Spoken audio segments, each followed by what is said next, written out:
Right. You're right Yeah. about our ego. The ego is Yeah. like, whoa, whoa, whoa. What are you trying to do? We're not leaving here. And that's Hmm. why it is so important for us to tap into our unconscious and to lead that conversation and not let our emotional brain lead that conversation, to put Yeah. our thinking brain to work. But somebody that is dealing with all these things cannot compute everything that I just said, right? Hmm.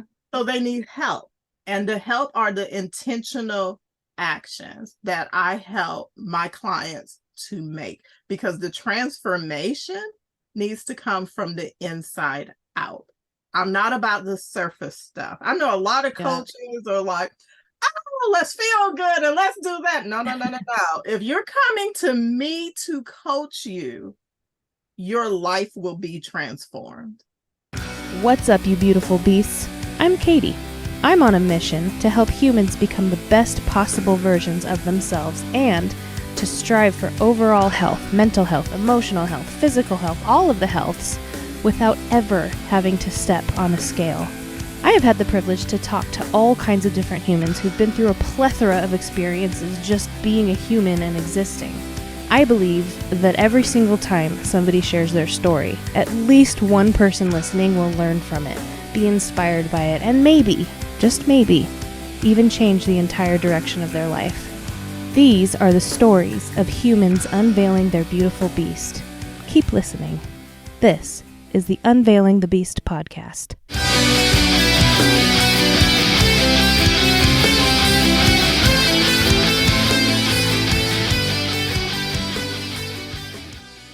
What's up, you beautiful beasts? Welcome back to the show. I just had an amazing conversation with women's empowerment coach, Donna Davis.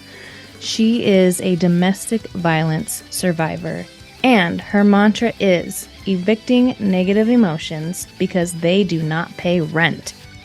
So good. As always, I hope something lands with you today. I hope something you hear tugs on your heartstrings, and or I hope you laugh.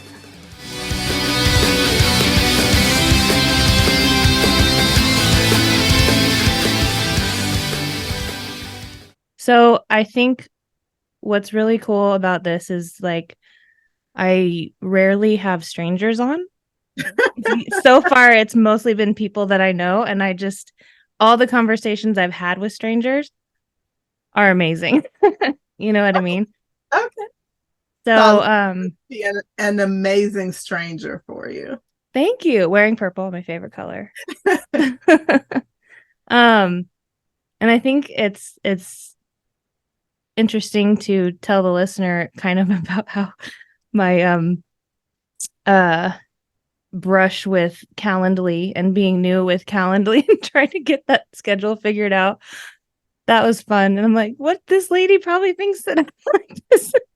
So I have Calendly, so I understand. Yeah, okay. But it was like I couldn't figure out how to send a reschedule. Like I couldn't figure any of that out. And I'm like, you know what? I'm still learning. I'm sure she gets it. So yeah. So Donna Davis, Yes. why don't you tell the listener a little bit about who you are? Okay. So, as you said, I'm Donna Davis. I am an emotional wellness life coach. And the way that that came about is because I grew up in poverty. And one of the ways that I thought that I could escape poverty was to get married. I mean, Oh, right? yeah. Don't everybody? I got married at the age of 18 while I was still a senior in high school. Mm, Yes. And my husband at the time was 6 years older than me, and he had done all of these things and took me all of these places that I just thought I was living the dream until we got married. And he almost immediately became physically, financially, and emotionally abusive. mm, And it was the first time that I had seen anything. He had never hit me prior or anything. And at that time, I had estranged myself from my family because, I'm 18, I'm in high school, and Yeah. I'm marrying this person that's way older than me. So he made me felt like he and his family were the only people that cared about me. We lived with his mom and his brother. So I felt isolated, I felt dejected, and it got worse and worse. I actually did go away to college, but coming back into that situation, I felt like if I did not leave, I would be killed. And it just culminated into this one day when he drove me down this long dirt road and began beating me.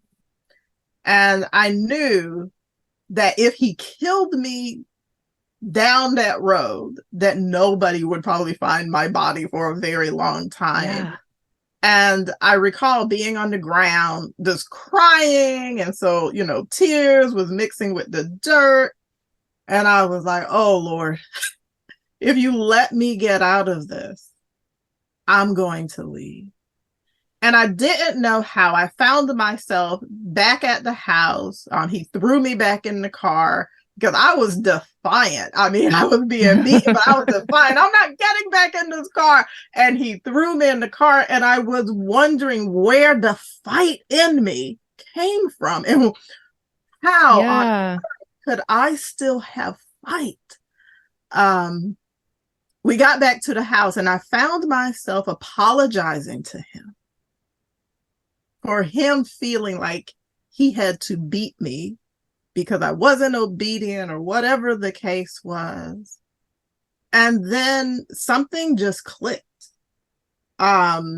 Because when I was on the ground, I felt like this ember of fire on the inside of me, just in the midst of being hit and being kicked and crying and all this stuff. It was like this ember, like all of my fire had left me, but this ember was like, oh no, we're not going out like this. And even though I had no self-esteem, no self-worth, there was still that ember that said to me, you are worth more.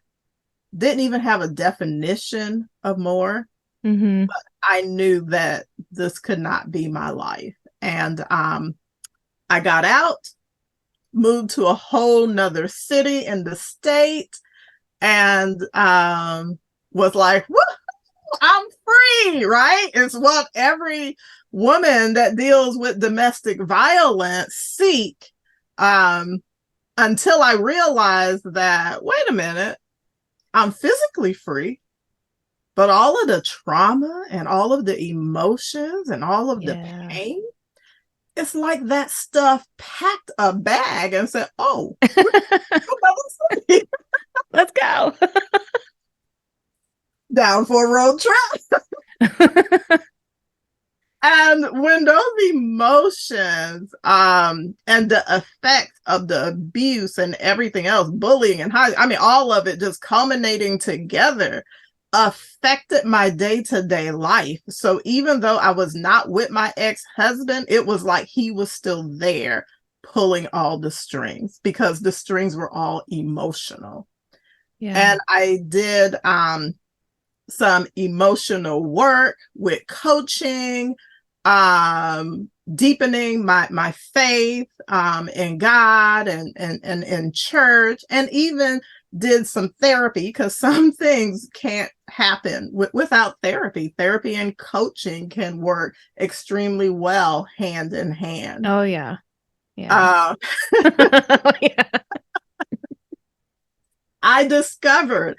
And then I was like, wow, I developed the tools to break free of the emotional bondage. I developed my self-confidence, empowering, and all of these great things. And then I thought, there are so many women who are walking around that look like everyday women. We're smiling, we're talking, we're holding conversations, we're raising families, we're working at jobs, and they are screaming on the inside. because of so much emotional pain.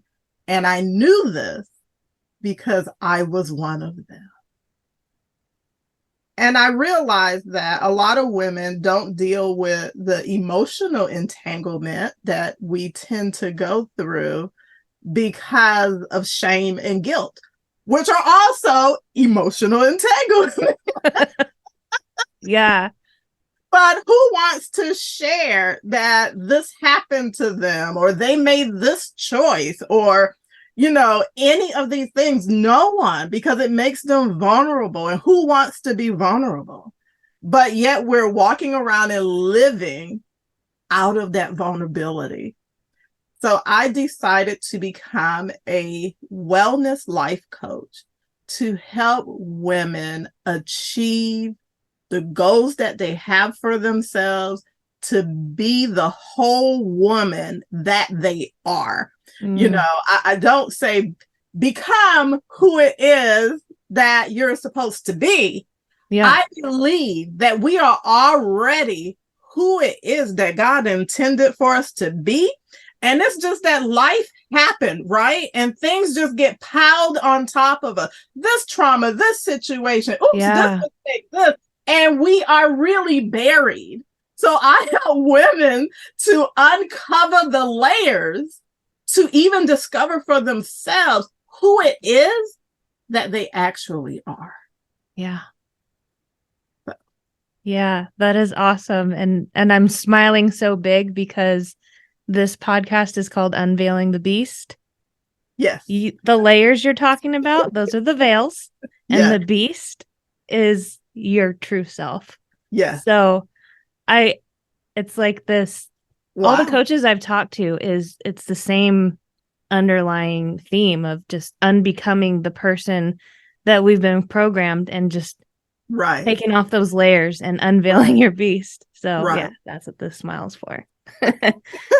You're a beast, my friend. Oh my gosh. Oh my gosh. It has definitely been a journey. It has definitely been a journey. And it's not easy, right? To get women to want to take that journey because of the vulnerabilities, because of the limitations that they feel. But all of my clients, when they let go, when they lean into the process, it's amazing because I help women to acknowledge, to confront, and to evict negative emotions. And I do that with intentional actions so they can live the life that they are worthy of. Boom. All right, conversation's over. Just kidding. No, and I wanna rewind a little bit. I was also in an abusive relationship. He would probably argue with me because he never laid a finger on me. He tried to, but he never did. And we get into that mindset of, I think I've said this before in an episode where the pieces are just chipped away. Like they don't just take you away from yourself all at once. It's little pieces until one day you're like, I don't even know who I am anymore. You know what I mean? Absolutely. And that whole thought that you said you felt bad because you made him XYZ. People don't understand that. Like looking in on the outside, they're like, why is she staying with him? Well, because first of all, she's not herself. And second of all, like she's brainwashed. Right. Yeah. And narcissists are just very good. That's a personality that's very good at taking advantage of women and seeming to say the right things and make you feel like, no, you actually did this wrong. And no, you actually said that. And yes, I never tell a woman that she should leave a situation. That is not a way to deal with it. I do understand why people don't understand why women stay. And the reason they don't understand is because they are not in that emotional state. When we begin to accept people for where they are and love them to a place where they feel safe, because that's the issue, right? It's safety. Yeah. My ex-husband had alienated me from my family, my parents, which, Yeah. when you're born, that's who you feel safe with. And he replaced that. He became my safety. Mm. And people don't understand that safety for some people look chaotic because their nervous system have been reprogrammed, as you say.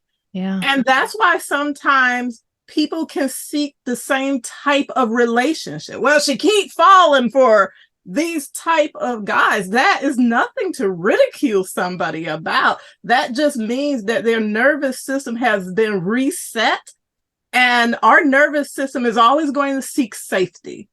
And Yeah. it doesn't know that this is bad safety, right? Versus this is good safety. No, let's go over here and not there. No, this is what I've known. This is what I've calibrated to. And this is what I'm going to be drawn to. So I help my clients to recalibrate their nervous system so that they can redefine what is safe for them. Yeah. Yeah. And we talk about it all the time in our coaching community, is that our ego's job is to protect our current situation. Right. And so it'll view that situation as this is the safety. When in reality, people are screaming at you like, get the F out, and you're like, what are you talking about? Right. You're right about our ego. The ego is like, whoa, whoa, whoa. What are you trying to do? We're not leaving here. And that's why it is so important for us to tap into our unconscious and to lead that conversation and not let our emotional brain lead that conversation, to put our thinking brain to work. But somebody that is dealing with all these things cannot compute everything that I just said, right? So they need help. And the help are the intentional actions that I help my clients to make, because the transformation needs to come from the inside out.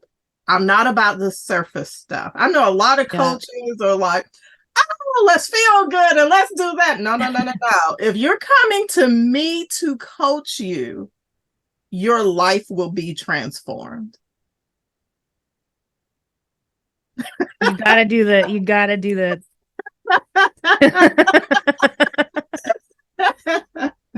yeah. This is good. So is it well, I think I know the answer to this, but it's different for each person, right? Because it's personal. I mean, as far as the steps go. Ooh, I am so glad that you asked that, because I have a formula that works for everybody. But to apply the formula, you have to know how to apply it to you. We are not robots. So these people saying, do this, do that, and your life will be magic. Not every life, because that probably is the formula for somebody, but it's not the formula for everybody. So when I am coaching my clients, it is on an individual level, because I am able to tap into what is actually going on with them emotionally. And know what it will take to get them to where it is that they want to be. For one person, it may be this. For another person, it may be that. It is not cookie cutter, which I mean, it is not like cookie cutter. Like, this is the shape. This is the shape. It is personal to you, because I believe that people deserve individual care. Now, I also do group coaching, right? So in group coaching, that's where you can give the overarching things that everybody can get something from. Yeah. But if you want the type of transformation that a one-on-one or an intensive with me could give you, then that's private, right? That's one-on-one. That's where you can be most vulnerable. In the group, it feels good because you have other people with the same type of issues, depending on the type of coaching that it is. But when you're one-on-one, it's interesting because I had this client, she paid me for like 12 sessions, and she would come in and she would be guarded. And I can tell if you're guarded. If you're on the phone, if I'm seeing you, I can tell. Yeah. And so she'd be like, oh, I'm good. And oh, it's great. And so I just had to tell her, I said, you don't have to impress me. I'm not trying to be impressed by you. I will never judge you. The reason I am here is to help you reach your goal. But if you are not open with me, and I understand the reason that some people can't be open with a coach is because they're not even open with themselves. Yeah.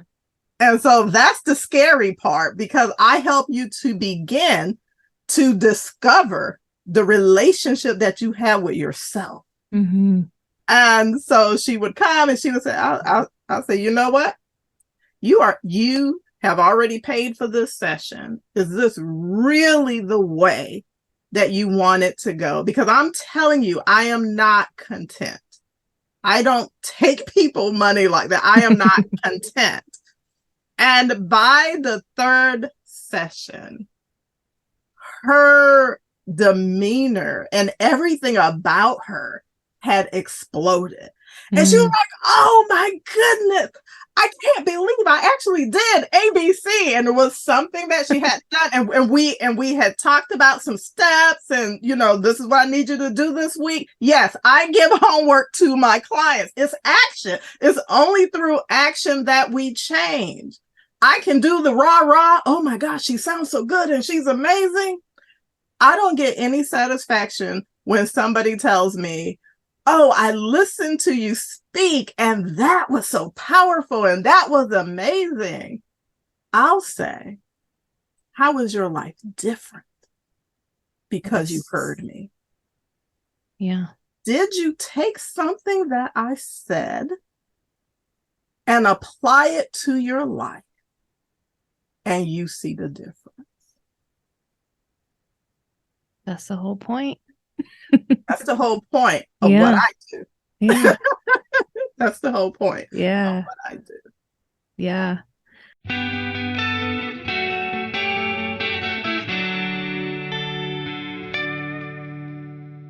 What up, beasts? I'm here to quickly interrupt the show with a shameless plug about my coaching services. How many of you are yo-yo dieters, meaning you've gone on and off diets and every time you gain the weight back, you blame yourself?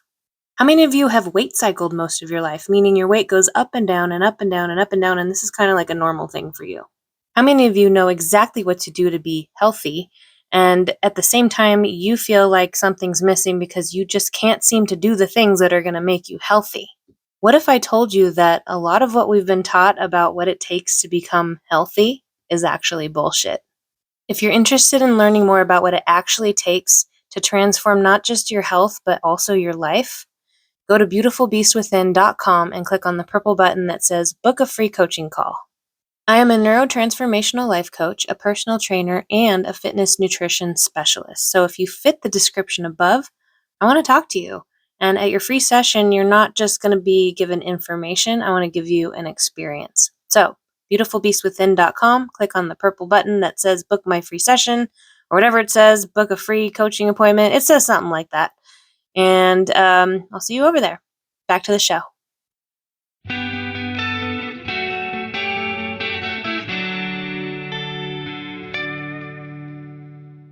I love the, like you said, we're not robots. You're not robots. I work in the fitness industry, and I kind of blend my coaching with personal training because it's personal training. Yeah. And so I add this aspect of going inside of yourself in order for you to move your body in certain ways, or just feel the difference between training to kick your own ass and training to feel good in your body. And I call it training from the inside out. And so yes, you and I are like two different results. Yeah. So That's really cool. And it's personal. Like so many, even in the personal training world, people try to sell you these quick fixes. Follow this meal plan, do this workout, and you'll have these results. It's like, no, dude. Like we're all different. We are all Right. different humans. We all have to eat differently, whether it's keto or whatever diets are out there. um yeah, it's an experiment with yourself that takes a long time, and Right. it's worth the time Yes. putting into it because the time's going to pass anyway. Yes. It Yeah. absolutely is. I do love that purple is in your brand colors. Purple and orange. Perfect. Purple, of course, because Mhm. I'm an overcomer of domestic violence. Um, so yes, it is a very important homage to what it is that I do. I know everyone says October is domestic violence awareness month, but domestic violence is something that we need to be aware of all the time. And Yes. that reminds me of something that you said. You said that your ex would say that he wasn't abusive to you because he never hit you. And Mhm. that is a common mistake that people make, that, well, he never touched you, so he didn't abuse you. Emotional abuse sometimes is far worse than physical abuse. They're both Yeah. bad, believe me. And I've experienced both of them. Mhm. I'm talking as someone that experienced both of them. Um, the physical, I was able to overcome and get out of, and I know that we have so many people that lose their life to the senseless act all the time, and my heart breaks. Every time I encounter a situation or story, or even share with a client that has been through domestic violence, the physical toll that it takes, the emotional toll is what nobody sees. So a lot of times, unless you're, with an organization that caters to domestic violence, people are just going to say, oh, she's out, so she's good. Yeah. And she's not always good just because she's physically out. Yeah. And I'm glad you brought that up again, because I say now he would be like, I wasn't abusive towards her. But like when we were married, he'd say things like, you'll never find anybody that treats you as well as I do. And to an outside person, they'd be like, what? Like, You treat girl, her I like got I shit. got Like, what are you somebody talking around the corner right now. about? Yeah. Or things like, if we ever have kids, I'm going to get their DNA tested to make sure they're mine. Yeah. Those are Okay. control moves. Those are control moves. And Yeah. even And though they're, you're like, well, I know they're yours because you're the person I slept with, then it's like, oh my gosh, she's having DNA done. It messes with our emotional system, our yeah. emotional well-being. Yeah. And they're usually little tiny punches like that. Most of the time, at least for me, it was just little tiny, Right. like, and that As you said, that that that adds to the eats away. ticking. It Yeah. eats away at your soul, at Yeah. your self-worth, Mm-hmm. at your value, until it's all depleted or laying before you on the floor in pieces. Yeah. And you're like, how the hell do I scoop this up and put it back together? It's hard. Mm-hmm. And some of those pieces, to be honest, you really don't want. Yeah. So you might as well That's true. start rebuilding. Yeah. It's kind of like having a clay pot that it smashes down, and what, Mm-hmm. it doesn't look like a pot, it doesn't look like anything, but it is remolded, and it can be remolded even better than what it was before, and still contain everything that make it what it is. That right there. So if we have somebody listening right now that is going, oh, or like maybe they're in an abusive relationship and they don't realize it, but they're going, oh, that's not normal, or oh, they're just getting like a what could be something that they could do to take like a baby step forward? So one thing that they can do to take a baby step is acknowledge to themselves that this is not right. A lot of times, and I know I did it when I was in my abusive situation because, again, of safety.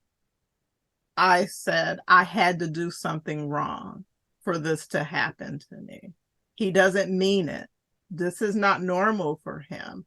I made him do it. A baby step, and it's also a big step.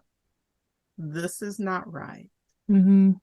This person should not be treating me this way. It's huge. Yeah. It just acknowledgement. Acknowledge. Even if it's to yourself. Even if it's like, to yourself. Yeah. Again, I help you to acknowledge, confront, and evict. Yeah. I love that. um so just rewinding a little bit, did you go straight from like getting out of that relationship to coaching? Ooh, no. Okay. Oh my goodness. No, because like I said, I got out and I thought, woohoo, this was it.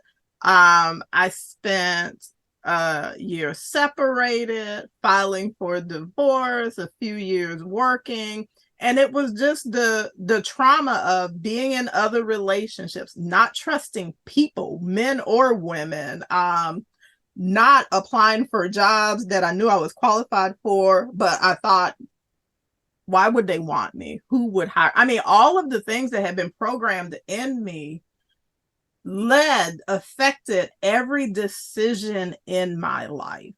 And it was actually in 2020 during the pandemic. I had wanted to start my own business for a long time, but again, all of the emotional stuff, right? And when I started my own business and got a coach, I was like, wow, okay, this is what I need. And I was just thinking about myself. And I actually had a friend, an extremely close friend. I call her a sister. When I started my business, she said, why don't you coach? That's what you do. Like, why don't you coach? And I was like, and again, the self-worth, right? How will Yeah. people see me? And all of these things came up. But that's actually how becoming a coach came about for me, because she began to make me realize that, people that had issues going on and different things, they would call me and I would, so I don't, most of my clients are not survivors of domestic violence. Most of my clients have just emotional strongholds and limitations that are holding them back. Mm-hmm. Because my thing is, yes, I can coach you if you've been through domestic violence, absolutely. But the approach that I took was, these are just all negative emotions that hold people back. And it doesn't matter what happened to you, because it's about what happened to you, your life experiences, depression, feeling shame and guilt. A lot of different things can cause those emotions. So I came up with a saying that I had trademarked surrounding that. And the saying is, evicting negative emotions because they don't pay rent. Mm. And I had that trademark. I have it on my shirts. It's in my branding because it's just powerful, right? Like, and what that about was, like I said, when I left physically, it's like all of these emotions packed their bags and said, we get to express ourselves somewhere else. And I'm like, oh, y'all have to go. Well, how do they go? Eviction. So evicting negative emotions because they don't pay rent. That's awesome. What I do, that's the premise, that's the crux. And that is what empowers women to live the life that they are intended to live, to do the things that they were intended to do, and to have the effect on their world that they were intended to have. I don't know. I feel like this is a good place to end it. I think this is great. This is good stuff. And you do really good work for the world. So I appreciate you. And I really do hope that somebody listening to this has had some sort of mind shift, and can maybe take that baby step towards, saving themselves, essentially. And being who it is that they have always been. Yeah. Unveiling that beast. Yeah. Yeah. So I do have one more question for you, which I ask at the end of every single episode. Okay. I'm putting you on the spot. I hear that. And that is, if you had one piece of advice that you could give to the world, what would it be? Wow. One piece of advice that I would give to the world is step out of your comfort zone and do the things that you have always feared doing. Because when you get to the spot where you think the fear has been keeping you from, you will discover that fear isn't there. It is just a mirage. Beautiful. I love it. Ladies and gentlemen, Donna Davis signing off. Until next time.